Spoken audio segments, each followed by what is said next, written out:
बोलो बोलो श्रीमद् भगवद गीता की, बोलो बोलो श्रीमद् भगवद गीता की, अनंत कोटि गुरु वैष्णव गीता की, साधु गुरु वैष्णव गण की, आज के आनंद की, बोलो निताय गौर।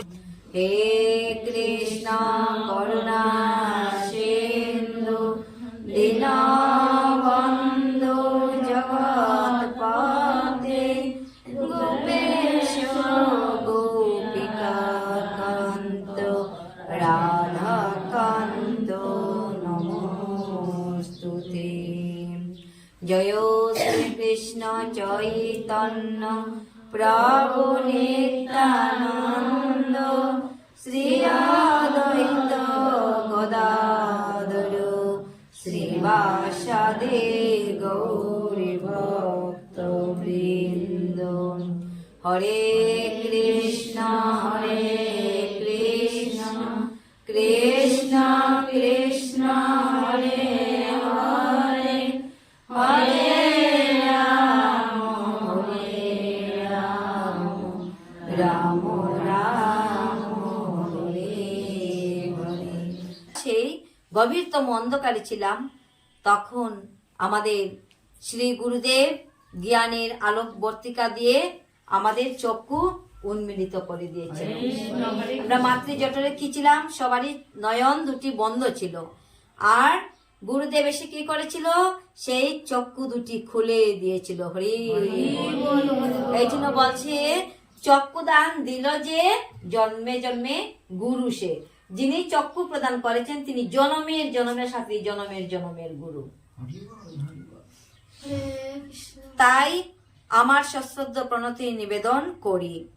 শ্রীল রূপ গোস্বামী প্রভুপাদ, যিনি শ্রী চৈতন্য মহাপ্রভুর অভিলাষ পূর্ণ করবার জন্য এই পৃথিবীতে আবির্ভূত হয়েছিলেন, আমি তার শ্রী পাদপদ্মে আশ্রয় লাভ কবে করতে পারব। হরি বল।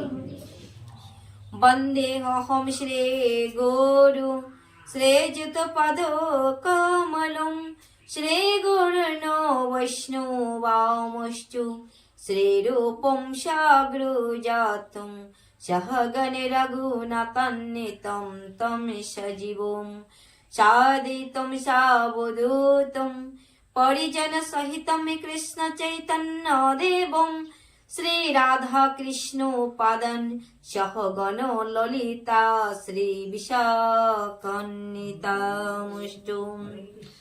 আমি আমার গুরুদেবের পাদ পদ্মে সমস্ত বৈষ্ণব বৃন্দের শ্রী চরণে আমার সশ্রদ্ধ প্রণতি নিবেদন করি।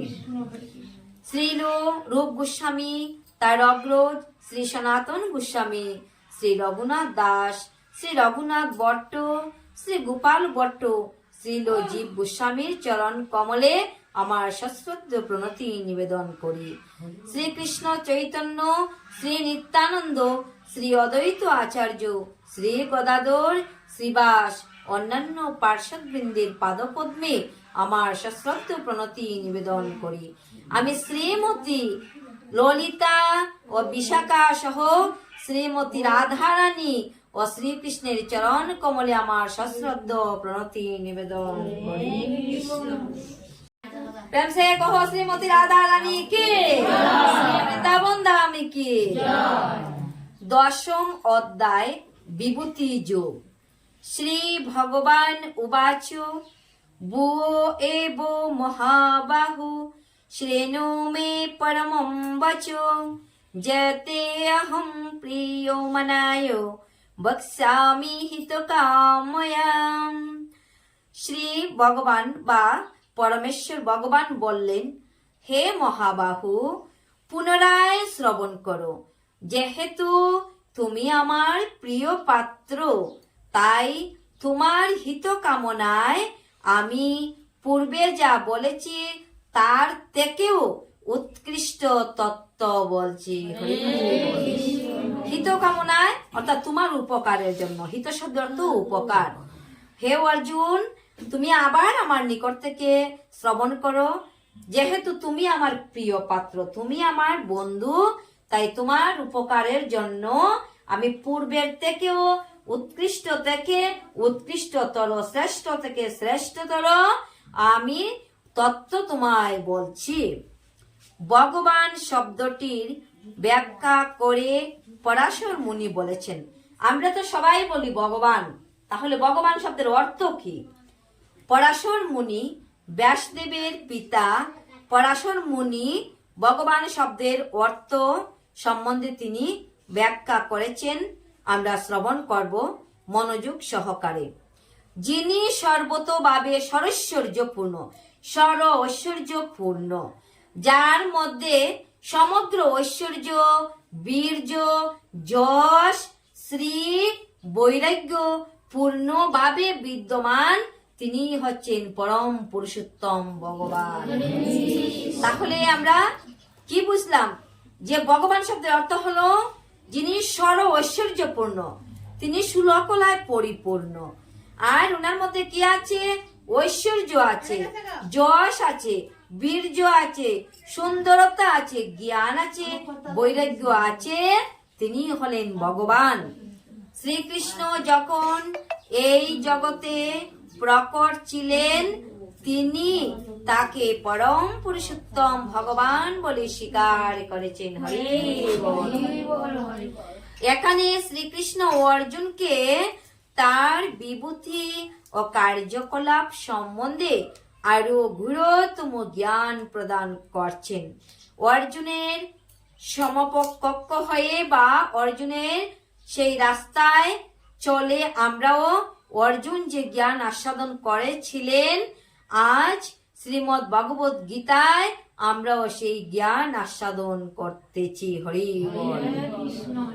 সপ্তম অধ্যায় থেকে শুরু করে ভগবান তার বিভিন্ন শক্তি এবং তারা কিভাবে ক্রিয়া করেন সেই কথা বিশদভাবে বর্ণনা করেছেন। এখন এই বিভূতি অধ্যায়ে তিনি তার বিশেষ বিভূতির কথা অর্জুনকে শোনাচ্ছেন। রূপ সম্বন্ধে তিনি শোনাচ্ছেন, ভগবানের বিশদ রূপ, ভগবানের লীলা। এই অধ্যায়ে তিনি অর্জুনকে বিভূতির কথা শোনাচ্ছেন। আর পূর্ববর্তী অধ্যায়ে তিনি বিভিন্ন শক্তির কথা বিশ্লেষণ করে শুনিয়েছেন, যাতে অর্জুনের হৃদয়ে দৃঢ় ভক্তির উদয় হয়। হরি অর্জুনের সেই পদাঙ্ক অনুসরণ করে যাহাতে আমাদেরও অন্তরে ভক্তির উদয় হয়। হরে কৃষ্ণ। এই অধ্যায়ে তিনি আবার অর্জুনকে তার বিবিধ প্রকাশ বিভূতির কথা শোনাচ্ছেন। পরমেশ্বর ভগবানের কথা যতই শ্রবণ করা যায় ততই কি হয়? ভগবানের প্রতি ভক্তি গাঢ় হয়। হরি বল। যত বেশি আমরা শ্রবণ করব ততই সেই ভক্তি শক্ত হবে। ভক্ত সঙ্গে ভগবানের কথা সর্বদাই শ্রবণ করা উচিত। কার সঙ্গে শ্রবণ করব আমরা? ভক্ত শোনে। ভক্ত শোনে সর্বদা ভগবানের কথা শ্রবণ করা উচিত। তার ফল কি হয়? তার ফলে ভক্তি বৃদ্ধি হয়। হরে কৃষ্ণ। প্রেম সে কहो ভক্ত বৎসল ভগবান শ্রীকৃষ্ণ চন্দ্র কি হয়? ভক্ত সঙ্গে ভগবানের কথা আমরা যদি শুনি, শ্রবণ করি, তাহলে ভক্তি আরো ধীরে ধীরে বিকশিত হয়, বাড়িয়া যায়। যারা যথার্থ ভাবে কৃষ্ণ ভাবনামৃত লাভের প্রয়াসী, তারাই কেবল ভক্ত সঙ্গে ভগবানের কথা আলোচনা করতে সক্ষম হয়। অন্যেরা এই ধরনের আলোচনায় অংশগ্রহণ করতে পারে না। কি বললো? ভক্ত ছাড়া অন্য কেহ এই সবাই আসতেও পারবে না, আর ভগবানের আলোচনা শুনতেও পারবে না। হরে কৃষ্ণ। হরে কৃষ্ণ। তো যারা অংশগ্রহণ করে তারা কি ভগবানের ভক্ত? ভগবান স্পষ্টভাবে অর্জুনকে বলেছেন যে যেহেতু অর্জুন তার অতি প্রিয়, তাই তার মঙ্গলের জন্য এই সমস্ত কথা আলোচনা করা হয়েছে। হরি বল। কার মঙ্গলের জন্য? অর্জুনের মঙ্গলের জন্য। আর সবাই এখানে অর্জুন সেজে সবাই বসে আছে, সবার যাতে মঙ্গল হয়। হরি বল।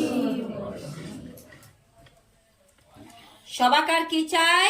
সবাকার মঙ্গল চাই, যাতে ভগবান সকলের মঙ্গল করেন, এটাই ভগবানের নিকট আমাদের প্রার্থনা।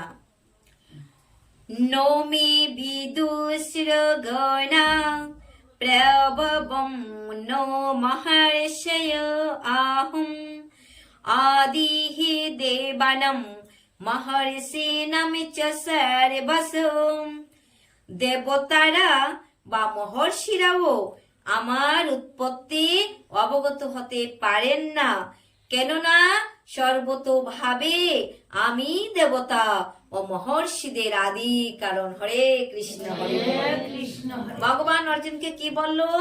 যে মহর্ষি, মহান ঋষি যারা, দেবতা যারা, তারাও আমার উৎপত্তি সম্বন্ধে জানতে পারে না। আর সর্বতোভাবে আমি একমাত্র ভগবান, আর আমি মহর্ষিদের আদি মূল কারণ। হরে কৃষ্ণ। ব্রহ্ম সংহিতাতে বলা হয়েছে যে শ্রীকৃষ্ণই হচ্ছেন পরমেশ্বর ভগবান। ব্রহ্ম সংহিতায় কি বলছে? শ্রীকৃষ্ণ হলেন পরমেশ্বর ভগবান, আদি মূল কারণ এবং সর্বজীবে বিরাজমান। তার থেকে শ্রেষ্ঠ এই সংসারে আর কেহ নাই, আর কেহ নাই। তিনি হলেন সর্ব কারণের পরম কারণ। তিনি কি? সর্বকারণের পরম কারণ। এখানে ভগবান নিজেই বলেছেন যে তিনি সমস্ত দেব দেবী ও ঋষিদের উৎস। এমনকি দেব দেবী এবং ঋষিরাও শ্রীকৃষ্ণকে জানতে পারে না। ঋষিরাও কি করিতে পারে না? শ্রীকৃষ্ণকে জানতে পারে না। তাই ভগবান হলেন শ্রেষ্ঠ, ভগবানের উপর আর কেহ নেই। তারা তার নাম অস্বরূপকে উপলব্ধি করতে পারেন না। সুতরাং এই অতি ক্ষুদ্র গ্রহের তথাকথিত পণ্ডিতদের জ্ঞান যে কতটুকু তা সহজেই অনুমেয়। যদি দেবদেবীরাও ভগবানকে জানতে পারে না, তাহলে আমরা অনেক দূরের কথা। তারা ভগবান ঋষি, তারাও ভগবানকে এই ক্ষুদ্র জ্ঞানের মাধ্যমে জানতে পারে না। তাদের বলছে ক্ষুদ্র জ্ঞান। আর তাহলে আমাদের কি? তাদের তুলনায় আমাদের কিছুই নেই। হরি বল। কিছুই নেই। এই পৃথিবীতে একজন সাধারণ মানুষের মতো তিনি অবতীর্ণ হয়ে পরম আশ্চর্যজনক ও অলৌকিক লীলা বিলাস করেন। ভগবান কিভাবে আসেন? সাধারণ মানুষের মতো, সাধারণ মানুষের রূপ ধরে মানুষকে দিলেন তার জ্ঞান। তাই তার বাণীকে বলা হয় শ্রীমদ্ ভগবদ গীতা। তিনি কি করেন? অলৌকিক লীলা বিলাস করেন, যে লীলা কেউ বুঝতে পারে না। অলৌকিক, লৌকিক কোনো কিছু করেন না ভগবান। যা কিছু করেন সকলের অলক্ষান্তে করিয়া থাকেন। তাই আমাদেরও বোঝা উচিত যে তথাকথিত পাণ্ডিত্যের মাধ্যমে পরমেশ্বর ভগবান শ্রীকৃষ্ণকে জানা যায় না। রাধে রাধে। পাণ্ডিত্যের যদি অহংকার আমাদের মধ্যে থাকে, তাহলে কখনোই ভগবানকে জানতে পারবো না। শ্রীমদ্ ভাগবতেও স্পষ্টভাবে বলা হয়েছে যে এমনকি সর্বশ্রেষ্ঠ দেবতারাও পরম পুরুষোত্তম ভগবানকে জানতে পারেননি। তারা তাদের সীমিত অসম্পূর্ণ ইন্দ্রিয়ের দ্বারা অনুমোদন করতে পারেন এবং তার ফলে নির্বিশেষবাদের অপসিদ্ধান্তে উপনীত হতে পারেন, যা জড় জগতের 3 গুণের অতীত। হরি বল। 3 গুণ কি কি? এই জড় জগতের 3 গুণ কি কি? স্বর্গ, মর্ত, পাতালে 3 গুণে সবাই গুণী। তাহলে 3 গুণ কি কি? সত্যগুণ, রজগুণ, তমগুণ। এই 3 গুণের গুণী সবাই। ভগবান এখানে পরোক্ষভাবে বলেছেন যে যদি কেউ পরম তত্ত্ব সম্বন্ধে জানতে চায়, আমি সেই পরমেশ্বর ভগবান, আমি সেই পরম তত্ত্ব, এটি সকলেরই বোঝা উচিত। পরমেশ্বর ভগবান ও চিন্তনীয়, তাই তিনি আমাদের সামনে থাকলেও তাকে উপলব্ধি করা যায় না। হরি বল।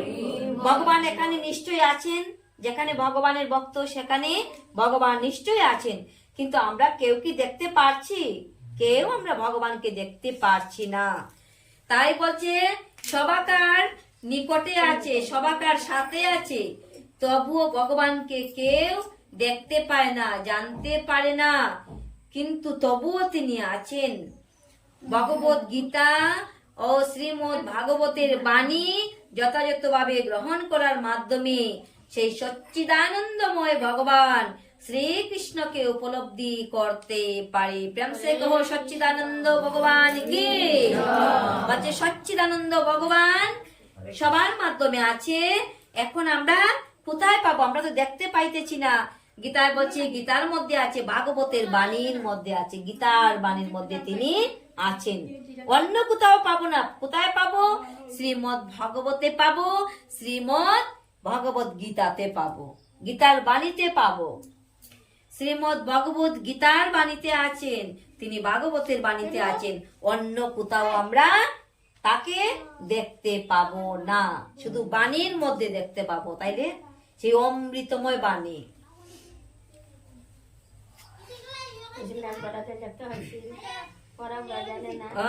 পড়া জানে না, কিন্তু ভগবান স্বয়ং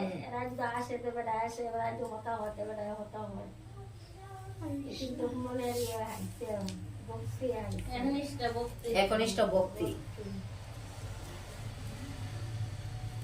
যেহেতু অধিকাংশ মানুষই শ্রীকৃষ্ণকে তার স্বরূপে উপলব্ধি করতে পারে না, তাই শ্রীকৃষ্ণ তার অহৈতুকী করুণা প্রদর্শন করার জন্য এই জগতে অবতীর্ণ হয়ে এই সমস্ত মানুষকে, মনোধর্মীদেরকে কৃপা করেছেন। কিন্তু ভগবানের অলৌকিক লীলা সম্বন্ধে অবগত হওয়া সত্ত্বেও এই ধরনের মনোধর্মীরা জড়জগতের কলুষের দ্বারা কলুষিত থাকার ফলে মনে করে যে জড়জগতের কলুষিত কি দোষ। কলুষ শব্দের অর্থ দূষিত। নির্বিশেষ ব্রহ্মই হচ্ছেন পরম তত্ত্ব। যে ভক্ত সর্বতোভাবে পরমেশ্বর ভগবানের চরণে আত্মসমর্পণ করেছেন, তারাই কেবল ভগবানের কৃপার প্রভাবে উপলব্ধি করতে পারে। কি করতে পারে?